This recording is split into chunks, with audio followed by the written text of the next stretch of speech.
You know, George Bush has said that anybody that has any connections to Al-Qaeda should be arrested. Well, no one has greater connections to the Saudis and the House of bin Laden than the Bushes. They've been in business together for decades. George Bush actually started his first oil company way back in 1976 with a member of the bin Laden family and with their funds. My friends, the government had complete and total prior knowledge of the horrible events that happened here. And at the bare minimum, they allowed this tragedy to take place as a pretext to scare the population into total abject fear and then submission. In his film Fahrenheit 9/11, Michael Moore doesn't even talk about things that MSNBC and the Associated Press have reported on. That Osama bin Laden's code name in the CIA was Tim Osman. That he was a CIA asset trained in the 1970s and used against the Russians in the 1980s in Afghanistan. Then, of course, he helped against the Serbs in the late 1990s. Over and over again, Osama bin Laden has been used as a tool of the U.S. government and its interests. Anytime they need to create a crisis anywhere on the planet, bin Laden comes to their rescue as the fire starter they need to create the crisis so they can offer their solution.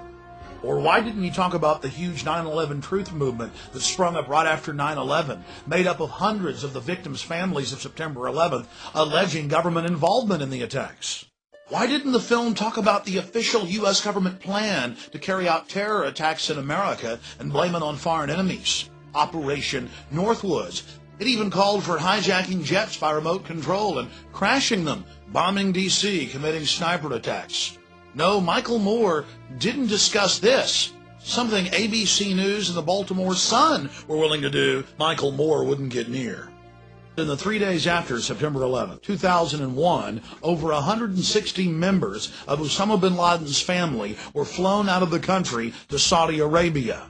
This at a time when all commercial and private air traffic was grounded by the Pentagon. But that wasn't the only airlift. Seymour Hersh first broke the story at the New Yorker magazine about the airlift of evil. It was then picked up by major publications, but, well, forgotten into the memory hole. At the end of the 3-week-long Afghan war in Afghanistan, 8,000 Taliban and Al-Qaeda leaders were loaded on U.S. government C-130s and flown out to Pakistan to safety. It had been their job to stir up the phony crisis in Afghanistan and then give George W. the fake victory. You see, it was a staged war. And this is one of the other big smoking guns of 9/11 government involvement that we're all supposed to forget about. Oh, the government admits they flew them out to safety, but Fox News said it was an accident. Yes, 8,000 Taliban and Al-Qaeda cream the leaders being flown out to safety. And top generals were told to release Taliban generals. They were told, let them go. And some of the generals got angry and went public. The FBI has gone public, as well as the CIA. They've even leaked the orders, like W199I, where George Bush ordered them to back off Osama bin Laden and his family. In fact, they even fired some agents that refused to follow their orders. There were red flags everywhere. Everyone knew that the attack was coming. That's why so many public officials didn't go to New York. But months before, there was the Bush administration frustrating the investigations, ordering the agents off the cases, ensuring that the attacks would go forward. Then there were the media reports by respected institutions, backed up by hospital officials at the American hospital in Dubai, of Osama bin Laden meeting with the CIA Middle East section chief for 10 days in July of 2001, months before September 11th. The question is, what was the CIA doing meeting with Osama bin Laden? Getting their story straight? Not just the campaign cash for George W. and Brother Jeb.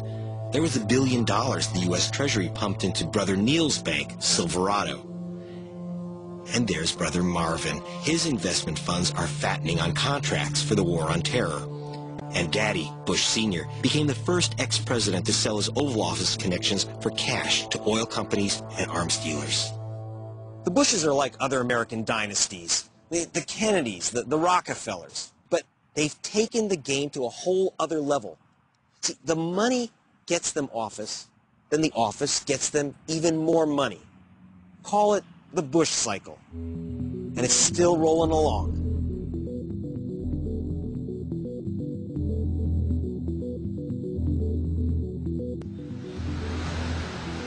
I went to speak to a man who'd witnessed the Bush family's uncanny ability to turn government service into cash.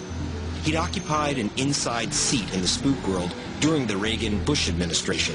Former National Security Agent Wayne Madsen.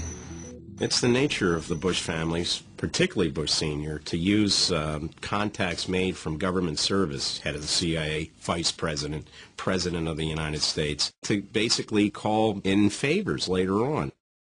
Bush Sr. and other former intelligence and political honchos have joined the private Carlyle Group, whose main work is selling arms to the U.S. government and a few dictatorships.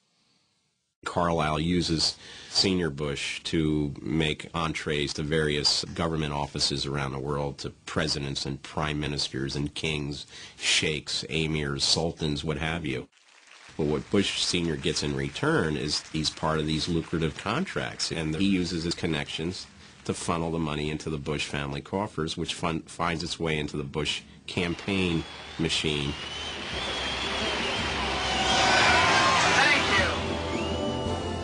In 1988, George Bush Sr. won the presidency. At this time, a contract was awarded by the government of Bahrain to drill for oil in the Persian Gulf. Surprisingly, it went to a small-time Texas oil driller, Harken Energy, who had little experience in the field. I asked investigative reporter Pete Bruton, then with the Houston Chronicle, how this happened. Harken Oil in Texas gets an offshore contract to drill in the Persian Gulf. It was a big mystery to everyone. All the analysts, everybody said, how did this happen? Nobody understood why it happened. Why didn't Amoco, why didn't Texaco, Mobil, Exxon, BP, why didn't they get the contract? They had the capital. Harken didn't have any capital. And I found out it was because George W. Bush, the president's son, and our future president, was on the board of directors. This document is marked secret and WF, which means it walked its way out of the Washington Bureau of the FBI.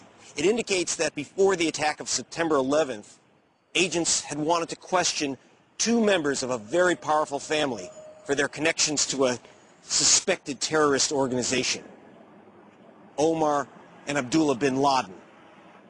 But the agents weren't allowed to. Now, what makes this family so special that they're protected from investigation? To find out what lay behind the Bush administration's reluctance to look into the bin Laden family, I went back to speak to our fighter pilot, Bill White. He went into business with a mysterious figure, James R. Bath, who managed the U.S. funds of a powerful Saudi family. I met many times with Salim bin Laden, Osama bin Laden's older brother, both in business settings and in social settings. We had parties there where a lot of the dignitaries and big business bigwigs would party with the Arabs. So it was like La La Land. These guys drove around in limousines with suitcases full of cash. It was just amazing. And those suitcases full of cash found their way from bin Laden to a man named James R. Bath.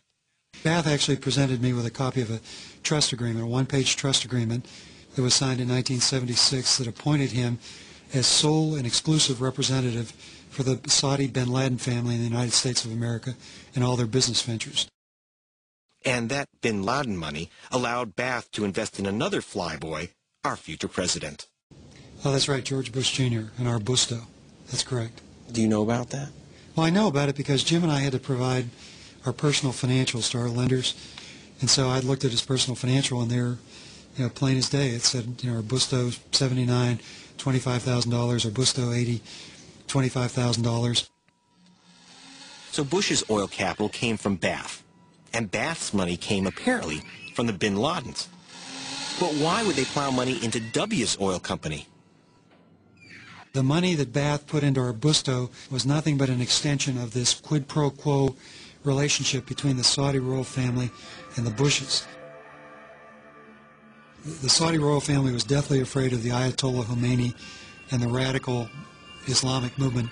And so at that point in time, they went to the Bushes and said, look, protect us from the Ayatollah and these radical fundamentalists, and we'll give you whatever you want for your campaigns and to fund your kids' business interests, to fight your secret wars.